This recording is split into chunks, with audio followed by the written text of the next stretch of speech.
Olá, dando continuidade aos nossos estudos, nós iremos falar agora da extorsão mediante restrição da liberdade da vítima ou sequestro relâmpago, artigo 158, parágrafo 3º do Código Penal. A Lei 11.923 de 2009 foi responsável pela inserção do parágrafo 3º no artigo 158 do Código Penal. Se o crime for cometido mediante restrição da liberdade, e essa condição é necessária para a obtenção da vantagem econômica, a pena de reclusão de 6 a 12 anos, além da multa, se resulta lesão corporal grave ou morte, aplicam-se as penas no artigo 159, parágrafo 2º e parágrafo 3º, respectivamente. Cuida-se nessa parte de crime remetido, pois o tipo penal aqui, nessa condição, se reporta às penas previstas em outros dispositivos legais. A finalidade precípua do legislador aqui foi o quê? Foi constituir e criar um tipo penal específico para o sequestro relâmpago, também conhecido como a saidinha de banco, né? Modalidade criminosa na qual o agente ele constrange a vítima com o emprego de violência à sua pessoa ou agrava ameaça e em seguida da restrição da sua liberdade como forma de obter uma indevida vantagem econômica.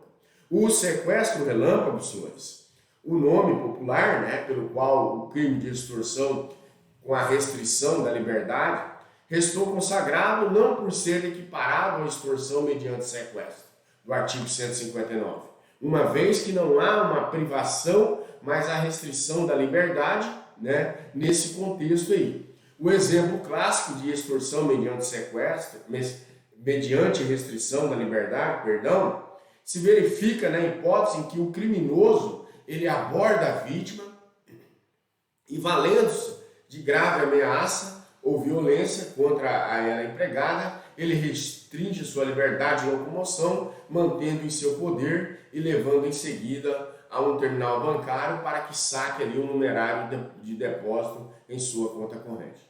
Observe-se, porém, senhores, que a espécie de extorsão prevista no artigo 158, parágrafo 3º do Código Penal, não derrogou a modalidade do roubo circunstanciado definida lá no artigo 157, parágrafo 2º, inciso 5 do Código Penal, que estará configurado o roubo quando o agente ele restringe a liberdade da vítima, mantendo em seu poder para subtrair o patrimônio. Quanto às penas em abstrato, né, as penas combinadas em abstrato e o princípio da proporcionalidade, né, nós vamos verificar que a pena da extorsão, mediante a restrição da liberdade da vítima, em forma básica, ela tem uma variação de 6 a 12 anos de reclusão, além da multa.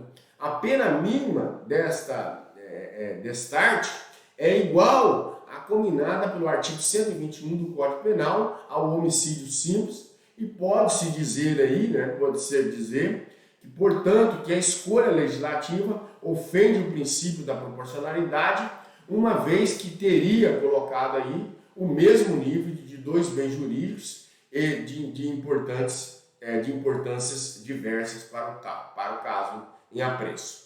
Não seria lícito aqui reputar de igual gravidade da lesão à vida, o homicídio e o ataque ao patrimônio e à liberdade individual, que é o sequestro relâmpago. Não nos parece aqui que façamos um raciocínio simples, a pena de extorsão prevista no artigo 158 do Código Penal e de reclusão, ela passa a ser de 4 a 10 anos de multa. Se o crime for praticado com emprego de arma ou mediante concurso de mais ou mais pessoas, incide o obrigatório aumento de 1/3 até a metade do artigo 158, parágrafo 1º, logo o mínimo de pena privativa de liberdade na extorsão como uma causa de aumento de pena que passa a ser de 5 anos e 4 meses. Por outro lado, se a extorsão ela envolve essa restrição da liberdade, é quase impossível imaginar a sua prática pelo agente de mãos limpas, sem um emprego de arma ou então desprovido da ajuda de ao menos um comparsa. Desta forma, nós vamos entender que a pena de extorsão mediante a restrição da liberdade da vítima mesmo sem as inovações trazidas pela Lei 11.923 de 2009, já partiria do mínimo de 5 anos e 4 meses, e convenhamos aqui, daí para 6 anos a diferença é mínima e mais do que justificada pela restrição da liberdade e por todos os relevantes efeitos aqui danosos, morais, psicológicos dela que são decorrentes aí. Aliás, o que efetivamente se revela como uma ofensa à proporcionalidade é o esquecimento do crime de homicídio, que fere o mais relevante bem jurídico aqui, que é a vida humana, e não se pode aqui manter a pena do homicídio simples em sigilo 6 anos. Por sua vez, se a extorsão, mediante a restrição da liberdade da vítima, resulta lesão corporal grave, a pena será de 16 a 24 anos, e se houver a morte, será de 24 anos a 30 anos. Em ambas as qualificadoras, lamentavelmente, o legislador ele ouvidou-se a pena pecuniária. O resultado agravador que deve recair aqui sobre a pessoa sequestrada, de fato, senhores, se a lesão corporal grave ou morte for suportada por outra pessoa que não a vítima da extorsão mediante a restrição da liberdade, haverá o concurso material entre o crime definido pelo artigo 158, parágrafo 3º do Código Penal e o homicídio, doloso ou culposo, seja qual for ele, ou a lesão corporal grave. No tocante ao resultado morte, é indiferente a sua caracterização tenha sido ele provocado a título de dolo ou título de culpa, em qualquer hipótese a qualificadora será aplicada. Se a morte ou a lesão corporal grave for produzida por caso fortuito, de força maior ou culpa de terceiro, não se aplicam aqui as qualificadoras. É o que se extrai do artigo 19 do Código Penal. Exemplo, a vítima que estava dominada pelo criminoso é morta ali, nesse contexto, é morta por um raio durante o trajeto para a agência bancária. A pena da extorsão mediante restrição da liberdade da vítima, com resultado morte, que é reclusão de 24 a 30 anos, figura ao lado da extorsão mediante sequestro, também com resultado morte aí, artigo 159, parágrafo 3º, objeto das próximas aulas. A extorsão mediante a restrição da liberdade da vítima e a lei dos crimes hediondos. Em 25 de 1 de 1990, entrou em vigor a Lei 8.072/90, editada com a finalidade de regulamentar o artigo 5º, inciso 43 da Constituição Federal. E assim era redigido. A lei considera crimes inafiançáveis e insuscetíveis de graça ou anistia a prática da tortura, do tráfico de entorpecentes e drogas afins, o terrorismo e os definidos como hediondos. Por ele respondendo os mandantes, os executores e os que podendo evitá-los se omitirem. Adotou-se aqui um critério legal, é hediondo o crime que a lei considera como tal, pouco importando a sua gravidade ou qualquer outro juízo subjetivo realizado pelos aplicadores do direito ou pela sociedade. Atualmente, a relação dos crimes hediondos encontra-se taxativamente prevista no artigo 1º da Lei 8.072 e com uma maior aqui, por maior que seja a gravidade do delito, inclusive igualmente reconhecida, não se pode tratá-lo como hediondo. Este foi o maior equívoco da Lei 11.923 de 2009, porque, de fato, o legislador aqui, ele definiu essa conduta conhecida como sequestro relâmpago, afastando aqui as dúvidas outrora existentes acerca da sua tipificação. Neste último caso, repita-se, o sequestro relâmpago é o crime com maior pena prevista no Brasil, reclusão de 24 a 30 anos, ao lado da extorsão mediante sequestro, qualificada pela morte, lá do artigo 159, parágrafo 3º. E aí, até aí, a atividade legiferante é elogiável. Como se sabe, a tarefa da lei é só dela, definir os crimes hediondos. Quanto à extorsão mediante a restrição da liberdade versus causas de aumento de pena, nós vamos ver que em sua primeira análise, as causas de aumento de penas prevista no parágrafo 1º do artigo 158 do Código Penal mostram-se inaplicáveis à extorsão mediante a restrição da liberdade da vítima. Essa conclusão deriva da interpretação geográfica do tipo penal. Como a figura qualificada encontra-se no parágrafo 3º do artigo 158 do Código Penal, a lei aparentemente não se amoldam às majorantes contidas no parágrafo 1º do citado dispositivo legal. Essa interpretação geográfica ou topográfica, contudo, deve ser suavizada. Por quê? Com efeito, a extorsão mediante a restrição da liberdade da vítima, além de ser compatível com as causas de aumento de pena, foi criada posteriormente as majorantes.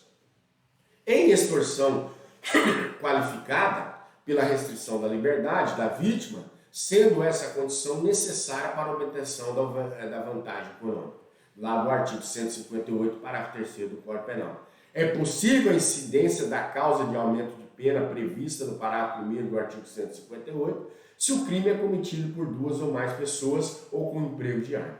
A Lei 11.923, de 2009, não cria um novo delito autônomo chamado sequestro relâmpago, sendo apenas um desdobramento do tipo penal do crime de extorsão. Uma vez que o legislador apenas ele definiu ali o modus operandi do referido delito. É pressuposto para o reconhecimento da extorsão qualificada a prática da ação prevista no artigo 158 do Código Penal, razão pela qual não é possível dissociar o crime qualificado das circunstâncias a serem sopesadas na figura típica do artigo 158. Dessa forma, senhores, ainda que topologicamente a qualificadora esteja situada após a causa especial de aumento de pena, com esta não se funde, uma vez que, de fato, tal configura mera ausência de técnica legislativa que se explica pela inserção posterior da qualificadora do parágrafo 3º no tipo penal do artigo 158, que surgiu após uma necessidade de reprimir essa modalidade criminosa. Ademais, não há qualquer impedimento do crime de extorsão qualificada pela restrição da liberdade da vítima ser praticado por uma só pessoa, sem um emprego de arma, o que configura o crime previsto no parágrafo 3º do artigo 158 do Código Penal, sem causa de aumento do parágrafo 1º do artigo 158.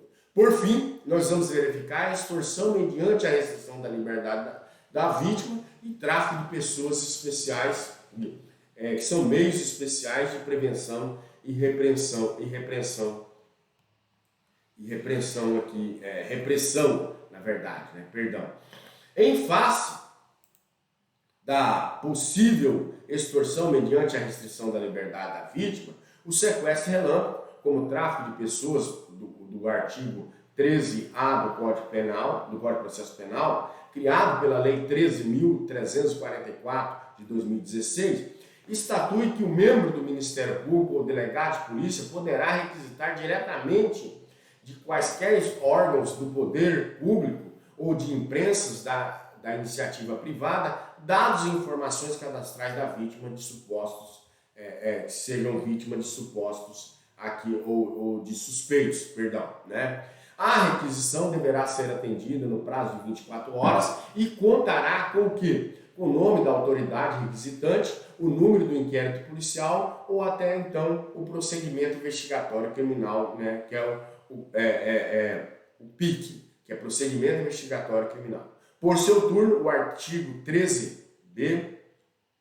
do Código de Processo Penal, também implementado pela Lei 13.444, 13.344 de 2016, estabelece que é necessária a prevenção e a repressão dos crimes relacionados ao tráfico de pessoas e membros do Ministério Público, delegado de polícia, poderão requisitar, mediante autorização judicial, as empresas prestadoras do serviço de telecomunicações telemáticos que disponibilizem imediatamente os meios técnicos adequados, como sinais, informações e outros meios que permitam a localização da vítima ou de suspeitos do delito em curso. Foram situações que vieram para abarcar, para dar um apoio, um suporte técnico nessa questão para facilitar que a polícia chegasse aos reais mandantes. O parágrafo 1º do artigo 13b do Código de Processo Penal apresenta o conceito de sinal para fins de investigação, repressão ao tráfico de pessoas. E aí trata-se de um posicionamento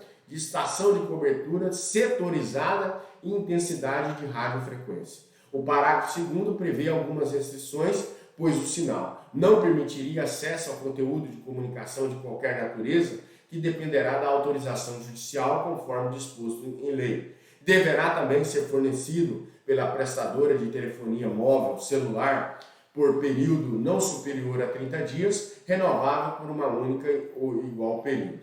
Para períodos superiores àquele de que trata o inciso 2, será necessária a apresentação da ordem judicial. Na hipótese do artigo 13b do Código de Processo Penal, o inquérito policial deverá ser instaurado no máximo de 72 horas, contado do registro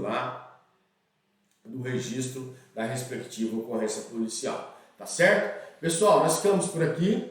Esse foi o nosso último tema de hoje. Nós falamos sobre, o último tema desse bloco, nós falamos sobre a extorsão mediante a restrição da liberdade ou sequestro relâmpago, do artigo 158, parágrafo 3º.